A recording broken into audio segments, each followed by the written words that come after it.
নমস্কাৰ।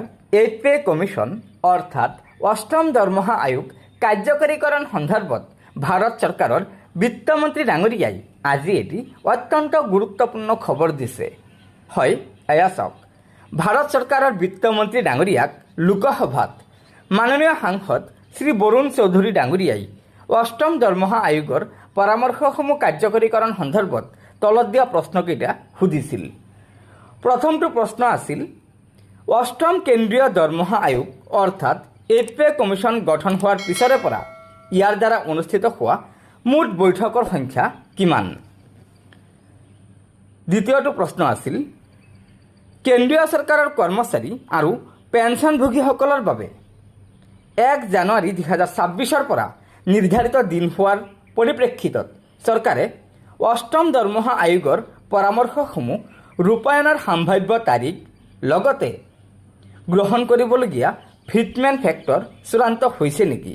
অৰ্থাৎ কেন্দ্ৰীয় চৰকাৰে ফিটমেণ্ট ফেক্টৰ কিমান বৃদ্ধি কৰিব এই বিষয়টো চূড়ান্ত কৰিছে নেকি?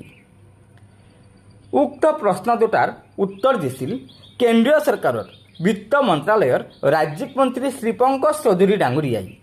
প্ৰথমটো প্ৰশ্নৰ উত্তৰত জনাইছিল, চৰকাৰে 8 পে কমিশন অৰ্থাৎ অষ্টম কেন্দ্ৰীয় দৰমহা আয়োগ গঠনৰ বাবে 3/11/2025 তাৰিখে জাৰি কৰা প্ৰস্তাৱত এনে কোনো ব্যৱস্থা নাই যে আয়োগে ইয়াৰ আলোচনাৰ সময়ত চলি থকা পৰামৰ্শসমূহ অৰ্থাৎ পৰামৰ্শ প্ৰক্ৰিয়াৰ বিষয়ে চৰকাৰক অৱগত কৰি থাকিব লাগিব।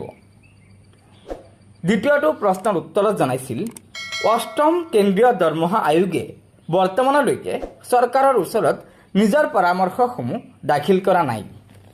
গতিকে ছাৰ বাইদেউসকল, বিত্তমন্ত্ৰী ডাঙৰীয়াৰ উত্তৰত আপোনালোকে নিশ্চয় জানিব পাৰিলে যে 8 পে কমিশনে অৰ্থাৎ কেন্দ্ৰীয় চৰকাৰে গঠন কৰি দিয়া 8 পে কমিশনৰ কমিটিখনে বৰ্তমান সময়লৈকে তেওঁলোকৰ পৰামৰ্শসমূহ কেন্দ্ৰীয় চৰকাৰক দাখিল কৰা নাই, যাৰ কাৰণে কেন্দ্ৰীয় চৰকাৰে 8 পে কমিশনৰ কাম কাজ আগবঢ়াই লৈ যাব পৰা নাই। গতিকে ছাৰ বাইদেউসকল, এয়াই আছিল অষ্টম দৰমহা আয়োগৰ ওপৰত থকা আজিৰ গুৰুত্বপূৰ্ণ খবৰ। গতিকে লগৰ বন্ধুবৰ্গক এই ভিডিঅ'টো শ্বেয়াৰ কৰি আজিৰ এই গুৰুত্বপূৰ্ণ খবৰটো জনাই দিব আৰু নতুনকৈ অহা ছাৰ বাইদেউসকলে অনুগ্ৰহ কৰি আমাৰ এই চেনেলটো ছাবস্ক্ৰাইব কৰি ল'ব। লগতে ফেচবুকৰ পৰা চালে আমাৰ এই পেজটো ফ'ল' কৰি ল'ব। ধন্যবাদ। জয় আই অসম।